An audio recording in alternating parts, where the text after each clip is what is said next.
Ya, haleluya. Haleluya. Di dalam Kejadian 39, jika ada sesuatu pertanyaan yang setiap manusia ingin mendapatkan jawabannya, pastilah apa tujuan hidupku. Tidak masalah apakah Anda seorang Kristen atau non-Kristen, kaya atau miskin, suku dan bangsa apapun, manusia memiliki keinginan bawaan, keinginan di dalam hati mereka untuk menemukan jawaban atas pertanyaan yang sederhana yang membingungkan ini. Apa tujuan hidupku? Kita telah mendengar pesan mengenai pendeta dan hamba Tuhan, bahwa Tuhan sudah menempatkan rancangan atau tujuan kepada kita, orang-orang yang telah diselamatkan. Ada tujuannya. Bahkan orang-orang yang belum diselamatkan aja, mereka sudah memiliki tujuan. Tetapi mereka tidak bisa menemukan, masih belum menemukan tujuan rancangan Tuhan di dalam hidup mereka. Benar bahwa kita perlu menemukan tujuan Tuhan, khususnya kita orang-orang Kristen yang percaya, yang sudah diselamatkan. Di dalam hidup kita perlu menemukan apa itu rancangan Tuhan. Kalau kita tidak mencari rencana Tuhan di dalam hidup kita, sepertinya kekristenan itu tidak ada arah dan tujuan. Sepertinya kita hanya beribadah, kita hanya datang ke gereja, kita hanya melakukan kegiatan-kegiatan gereja tanpa memiliki arah. Dengan dibantu oleh Roh Tuhan, saya percaya, dan oleh firman-Nya, saya ingin membagikan 5 kunci untuk mendapat dan untuk dapat membuka tujuan Tuhan bagi hidup Anda dan saya. Untuk melakukan hal ini, kita akan mendapat beberapa bagian dari kehidupan Yusuf di kitab Kejadian. Di dalam kitab Kejadian ini sudah dituliskan 14 pasal mengenai kisah dari seorang anak muda ini. Dimulai dari Kejadian 37 sampai berakhir di Kejadian 50. Tetapi sebelum kita melihat kebenaran firman Tuhan, izinkan saya berdoa terlebih dahulu. Bapa yang bertata di dalam kerajaan surga, aku meminta kuasa yang dari surga, Tuhan. Kau urapi firman-Mu ini di dalam masa-masa yang sangat sulit ini. Semakin dekat kedatangan-Mu, Tuhan. Kami tidak mau, Tuhan, tidak melakukan kehendak-Mu, tapi kami mau lebih semangat, lebih berapi-api lagi, Tuhan, untuk melakukan segala perkara rancangan yang telah Kau tempatkan di dalam kehidupan kami masing-masing di tempat ini. Tuhan, Kau berperkara di dalam kehidupan pribadi di tempat ini, baik jemaat, baik kehidupanku, Tuhan. Biar Kau berkarya melalui firman-Mu. Kau berbicara di dalam nama Tuhan Yesus kami sudah berdoa. Amin. Oke, Yusuf oleh saudara-saudara kandungnya dijual pada kaum Ismail, ya. Kalau kita membaca ceritanya, kemudian dia dibeli oleh kepala pengawal Raja Mesir, yaitu Potifar. Tuan Potifar ini menjadikan Yusuf sebagai budak. Kita mau menemukan kunci pertama untuk dapat membuka tujuan Tuhan. Dan saya akan mengambil judul atau memberikan judul integritas. Integritas. Kita akan membaca dari Kejadian 39 ayat 6 sampai dengan 9. Saya akan bacakan bagi saudara. Segala miliknya diserahkannya kepada kekuasaan Yusuf, dan dengan bantuan Yusuf ia tidak usah lagi mengatur apa-apapun selain dari makanannya sendiri. Adapun Yusuf itu manis sikapnya dan elok parasnya. Selang beberapa waktu istri tuannya memandang Yusuf dengan birahi. Lalu katanya, marilah tidur dengan aku. Tetapi Yusuf menolak dan berkata kepada istri tuannya itu, dengan bantuanku, tuanku itu tidak lagi mengatur apa yang ada di rumah ini, dan ia telah menyerahkan segala miliknya kepada kekuasaanku.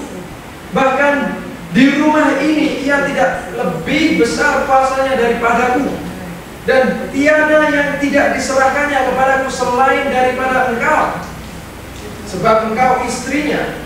Bagaimanakah mungkin aku melakukan kejahatan yang besar ini dan berbuat dosa terhadap adalah integritas yang dimiliki oleh Yusuf. Kita akan melihat keputusan bulat. Kita telah membaca teks bacaan kita dan menemukan bahwa istri Tuan Potifar adalah yang bisa kita juluki sebagai Tante Gira pertama kali di dalam Alkitab. Kemungkinan Tuan Potifar adalah seorang bisnismen yang sering berpergian.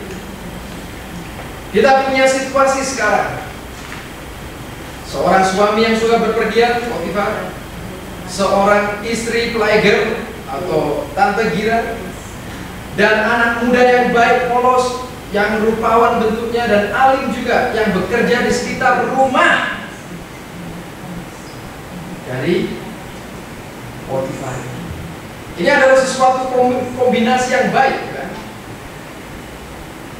Saya hanya dapat membayangkan godaan yang pasti dirasakan Yusuf di usia mudanya.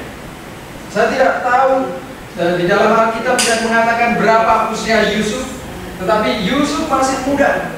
Yusuf masih penuh dengan masa-masa kemudaannya, masa-masa keremajaannya. Di Alkitab dikatakan bahwa istri dari Potifar ini setiap hari menggoda Yusuf, entah di dalam cara berpakaiannya, entah di dalam cara berbicaranya dengan Yusuf. Godaan ini dirasakan Yusuf setiap hari. Tetapi Alkitab mengatakan bahwa Yusuf menolak meskipun dia mendesaknya setiap hari. Dan di dalam ayat bacaan kita pasal yang ke-9 dari ayat bacaan kita, bagaimanakah mungkin aku melakukan kejahatan yang besar ini dan berdosa terhadap Allah. Dan inilah kita bisa menemukan kata integritas. Kata integritas berasal dari akar dari integer. Integer itu adalah istilah yang dipakai di dalam ilmu matematika, yaitu bilangan atau angka bulat, bukan pecahan atau bukan desimal. Jadi angka bulat, jadi angka 1, 2, 3, 4, 5 itu angka bulat semua, bukan desimal. Kalau desimal ada koma-komanya. Kalau pecahan ada seperti 4 per berapa ini. Integer adalah yang dipakai istilah itu adalah sebuah nilai atau bilangan atau angka yang bulat. Dan ini kita pakai di dalam integritas bahwa adalah karakter yang utuh, karakter yang bulat dalam arti mutlak, tidak ada komanya. Dia tidak mengambil keputusan setengah-setengah. Keputusannya bulat, tidak mau melanggar, tidak mau bercelah. Yang mengatakan dalam diri sendiri, walaupun aku bisa lolos. Mungkin dia di dalam pikirannya ketika istri Potifar ini merayu dia, membujuk dia, menggoda dia, mungkin dia di dalam pikirannya, aku bisa lolos. Toh ini permintaan dari istrinya Potifar. Aku sebenarnya harus menuruti atau mentaati permintaan dari istri Potifar ini. Dia bisa berpikir hal itu benar aku lakukan. Dia kesepian juga, tidak ada suaminya. Tuan dan tuanku tidak ada di sini. Tidak ada siapapun yang tahu. Tapi aku tahu Tuhan mengawasi semua yang aku lakukan, dan aku tidak akan lolos begitu saja dari hadapannya. Nah, ini suatu keputusan bulat yang Yusuf sudah buat dari masa mudanya, dari kecil. Bagaimana tanggapan Anda saat godaan dosa kerap kali datang kepada Anda? Kalau kita boleh melihat lagi awal dari ayat yang ke-6 dari pasal yang ke-39 ini, segala miliknya diserahkan pada kekuasaan Yusuf. Wow. Jadi Yusuf ini bisa melakukan apapun. Bahkan Yusuf sudah mengatakan, dikatakan di situ, bahkan di rumah ini ayat ke-9, ia tidak lebih besar kuasanya daripadaku. Dalam arti dia sejajar dengan Potifar. Kalau Anda baca, dan tiada yang tidak diserahkannya kepadaku selain daripada engkau. Jadi dia betul-betul orang yang sangat dipercaya. Dia tangan kanannya Potifar. Semuanya kuasanya dia. Dia mengatakan sesuatu, pengawal harus menuruti. Ketika Potifar nggak ada di rumah, man in charge-nya adalah siapa? Yusuf.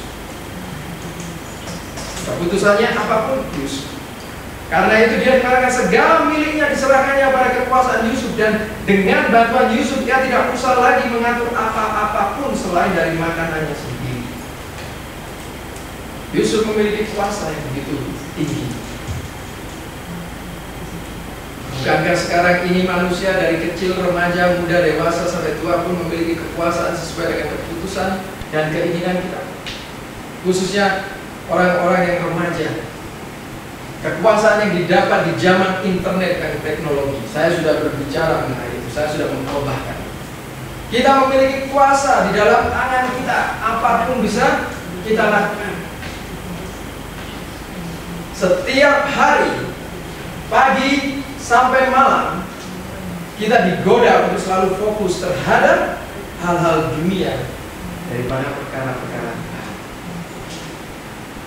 Kita memiliki kuasa, kita bisa melakukan apa?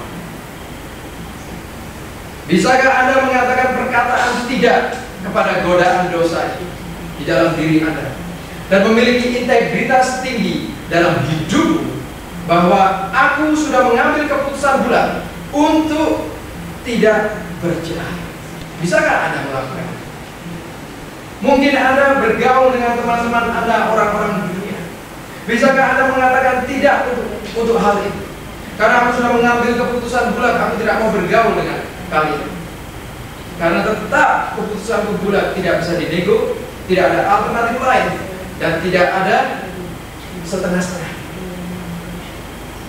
Begitu pula dengan jadwal ibadah yang kita sudah tetapkan sampai PPKM ini selesai. Keputusan saya bulat sampai benar-benar nggak bisa lagi. Tapi selama saya masih ada celah, saya masih bisa beribadah di rumah Tuhan, saya tetap melakukan. Bisakah Anda mengambil keputusan yang memiliki integritas tinggi di dalam hidup Anda? Bahwa aku sudah mengambil keputusan bulat, aku tidak mau bercelah di hadapan Tuhan, aku tidak mau berdosa di hadapan Tuhan. Keputusan bulat untuk hidup bagi Tuhan. Pada melihat kemudian hal kedua, kenapa Yusuf mengambil keputusan bulat itu? Karena dia tahu, dia mengerti sejak dari kecil. Mungkin hal itulah yang membuat Yakub, ayahnya, sangat sayang sekali sama Yusuf. Saya tidak tahu. Tapi dia mengerti bahwa hal yang kedua atau poin yang kedua adalah ada rencana khusus untuk tujuan khusus. Ini tidak bisa main-main, ini tidak bisa dipermainkan. Ada rencana khusus di dalam hidup kita untuk tujuan yang khusus. Ketika Tuhan hendak membuka tujuan Anda, salah satu hal yang Dia cari adalah integritas. Inilah yang Tuhan katakan tentang integritas di dalam Mazmur 84 ayat 12. Tolong bisa dibacakan dengan suara yang mantap. Sebab Tuhan Allah adalah matahari dan perisai, kasih dan kemuliaan yang Dia berikan, Dia tidak akan menahan kebaikan dari orang-orang yang hidup Dia bersolat. Jadi di situ jelas dikatakan sebab Tuhan Allah adalah matahari perisai, tapi yang sangat penting di sini adalah Ia tidak menahan kebaikannya, berkatnya, terobosannya, mujizatnya dari orang yang hidup tidak bercela. Tidak bercela itu apa? Orang yang memiliki integritas. Dia tidak kompromi dengan hal-hal yang lainnya. Dia hanya fokus pada Tuhan. Ya, memang kita harus berada di dunia ini. Ya, kita harus kerja, kita harus bercengkrama dengan dunia. Tetapi integritas orang-orang Kristen seperti kita, seperti Anda dan saya, sebenarnya seperti ini. Tidak ada negosiasi. Kalau dengan berurusan dengan perihal Tuhan atau dengan perkara-perkara Tuhan, aku nggak akan nego, walaupun itu sulit sekali bagi dia. Ia tidak menahan, Tuhan tidak akan pernah menahan kebaikan dari orang yang hidup tidak bercelah. Tuhan memiliki beberapa hal baik yang Dia ingin lakukan untuk Anda, di dalam Anda, dan melalui Anda. Saya katakan lagi, Tuhan memiliki beberapa hal yang baik yang Dia ingin lakukan, yang Dia mau Anda untuk memilikinya.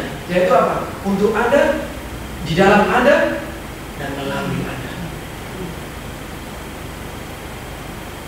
Dikatakan ketika Anda hidup tanpa celah, ketika Anda hidup murni untuk Tuhan. Ingat bahwa Tuhan tidak bisa kita bohongi. Dia tahu segalanya.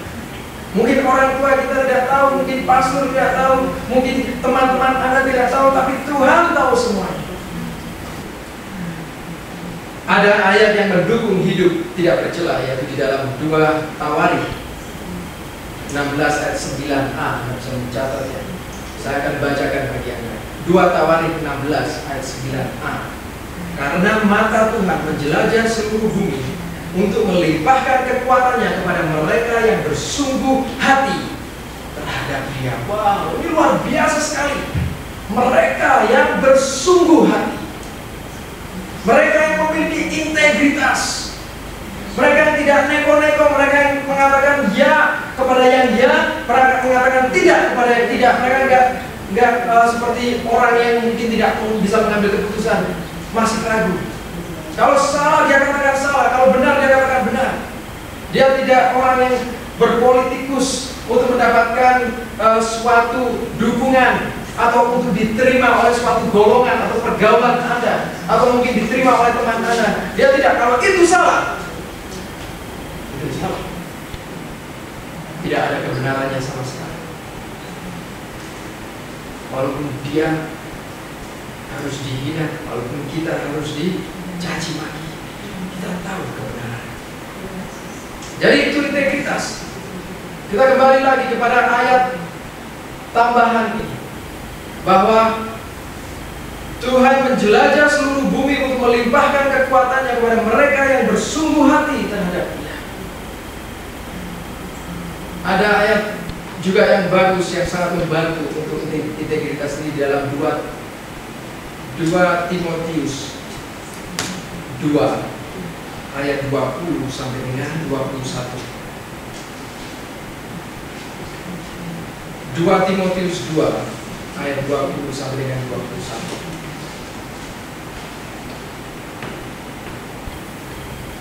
Saya akan bacakan, saudara. 2 Timotius 2 ayat 20 sampai dengan 21. Dalam rumah yang besar bukan hanya terdapat perabot dari emas dan perak.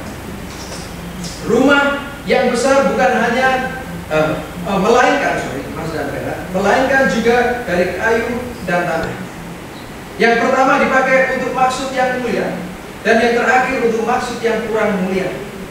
Ayat ke-21, jika seorang menyucikan dirinya dari hal-hal yang jahat, kembali lagi, integritas, ia akan menjadi perabot rumah untuk maksud yang mulia.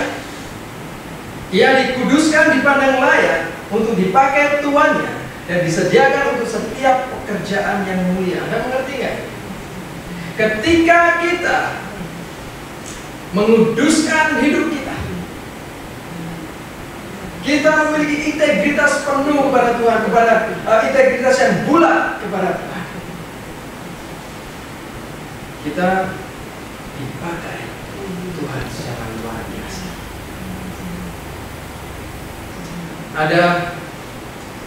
Ada mungkin memiliki piring kertas, juga piring dari porselen, piring dari kaca, atau piring dari keramik. Dan piring kertas ini digunakan untuk tujuan umum, kemudian dibuang kalau sudah selesai. Tetapi piring porselen atau piring kaca ini memiliki tujuan yang khusus. Ketika misal Anda mengundang tamu penting, Anda nggak mungkin kasih piring kertas, nggak mungkin. Anda pasti akan menghargai orang ini, kasih piring yang cantik, porselen, kepada orang yang sangat penting.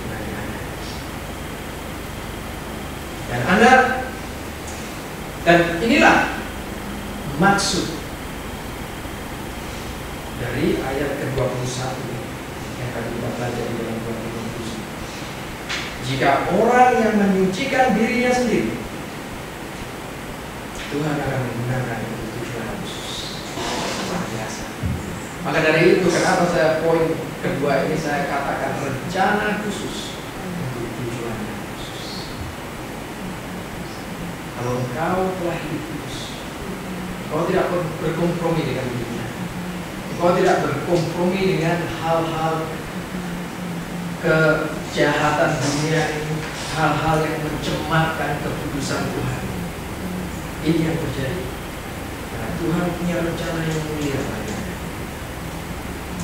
Tapi Tuhan juga mau Anda memiliki karakter yang khusus juga.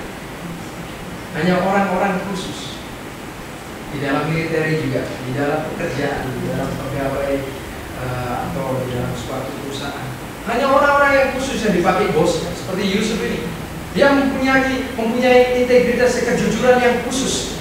Maka dari itu dia dipercayakan semuanya, kekuasaannya Potifar ini jadi dipercayakan untuk Yusuf. Karena Potifar tahu ada kepercayaan, ada suatu kejujuran, integritas yang sangat khusus untuk Yusuf. Maka dari itu seperti yang saya katakan tadi, ketika kita hidup benar, memiliki integritas yang tinggi, Tuhan akan memakai Anda dengan tujuan yang mulia. Tuhan tidak akan memakai Anda ketika hidup Anda tidak benar. Dia akan pakai orang lain. Saya percaya seperti yang dikatakan di dalam firman-Nya, bahwa Tuhan telah menaruh rencananya yang khusus yang mulia untuk setiap pribadi di tempat ini, untuk Anda dan saya.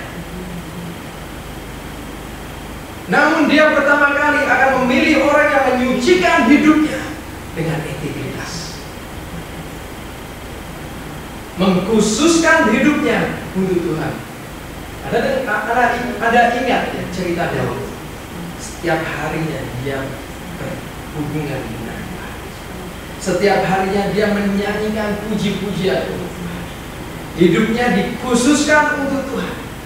Apa yang terjadi? Karena hidup Daud dikhususkan untuk Tuhan, punya integritas yang tinggi, Tuhan memakainya luar biasa untuk rencana yang sangat luar biasa dalam hidup kita. Karena kita nggak bisa anggap enteng perkara-perkara Tuhan. Bagaimana dengan hidup kita? Apakah hidupmu telah engkau kuduskan untuk Tuhan? Banyak hidup orang Kristen yang puas dengan menjadi piring kertas, bukan piring porselen yang indah. Cuma kertas saja aku sudah puas.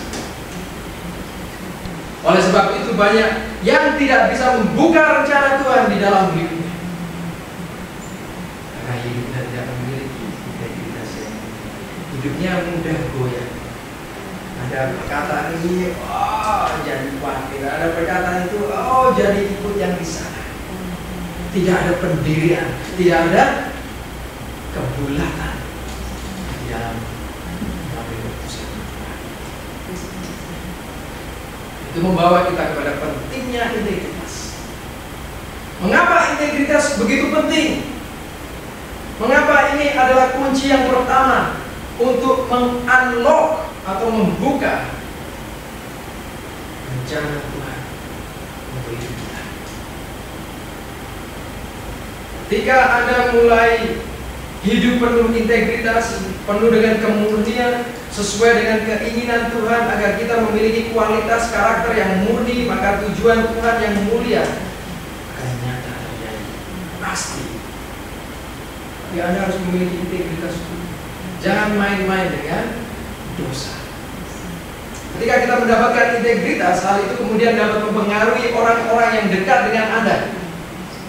Anda memiliki integritas terlebih dahulu, dan kemudian Anda akan mempengaruhi mereka yang memandang Anda sebagai panutan. Wah, aku mau panutan seperti itu. Menginspirasi itu. Saat mereka jatuh, iman mereka goyah, mereka datang kepada Anda. Karena ada orang yang penuh dengan integritas. Orang akan mulai mengikuti teladan Anda yang dulunya memiliki kebiasaan buruk, karena melihat Anda memiliki integritas yang tinggi seperti Yusuf. Aku nggak bisa seperti itu. mau ikuti dia, punya integritas. Dia nggak seperti orang-orang Kristen lainnya. Mereka akan bersedia dibimbing oleh Anda, dan disitulah Anda bisa memuridkan. Mereka akan tertarik kepada Anda. Tetapi lain ceritanya jika karakter kita goyah dan tidak ada integritas, tidak ada pendirian, tidak ada suatu kebulatan di dalam diri kita, masih negosiasi, masih berpikir-pikir, masih kurang yakin. Itu yang sangat memalukan. Yesus juga jati kekristenan bagi orang-orang di luar sana. Makanya banyak orang Kristen yang tidak menjadi teladan, yang seharusnya menjadi teladan yang baik, tapi tidak menjadi teladan yang baik. Akhirnya apa? Karena kita tidak memiliki integritas, kita munafik. Akhirnya itu sangat memalukan Yesus dan jati kekristenan di dalam diri orang-orang tersebut. Hanya tinggal waktu saja yang nantinya akan menyatakan kebohongan atau dosa yang Anda sembunyikan secara pribadi akan menjadi publikasi. Dan siapa yang malu nanti? Anda sendiri. Hati-hati, karena selama ini Tuhan masih panjang sabar. Kalau Anda masih terlibat di dalam dosa, putuskan saat ini, bulatkan tekadmu, niatmu untuk aku tidak akan melakukan itu lagi. Karena kita punya kuasa, kita diberi kuasa di dalam dunia ini. Khususnya mereka yang sudah tidak lagi tinggal dengan orang tuanya. Kita diberi kuasa, kebebasan untuk diri kita, untuk melakukan apapun yang kita inginkan. Kuasa dunia, kuasa kedagingan. Dengan itu maka semakin sulit bagi orang yang tidak percaya untuk mempercayai pesan kita, untuk mempercayai kesaksian kita sebagai orang Kristen, ketika tidak ada integritas di dalam hidup orang-orang Kristen. Akhirnya apa yang terjadi? Akan sulit juga untuk memenangkan jiwa.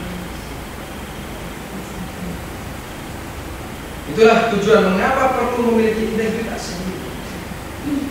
Karena rancangan Tuhan untuk kita selalu akan melibatkan orang lain. Rancangan Tuhan untuk kita selalu akan melibatkan orang lain. Bukan hanya diri kita sendiri, selalu akan melibatkan orang lain. Rancangan Tuhan tidak pernah terbuka egoisan diri sendiri, tapi akan selalu melibatkan orang lain. Teladan, contoh keintegritasan, keputusan yang kau ambil, perkataan yang sangat kuat untuk mengatakan tidak kepada pergaulan yang tidak baik, perkataan atau keputusan kepada hal yang salah tetap salah, tidak dibenarkan di dalam sekecil apapun, tidak ada negosiasi apapun. Itulah integritas, kebulatan mereka untuk hidup bagi Tuhan. Mari kita sama-sama merenungkan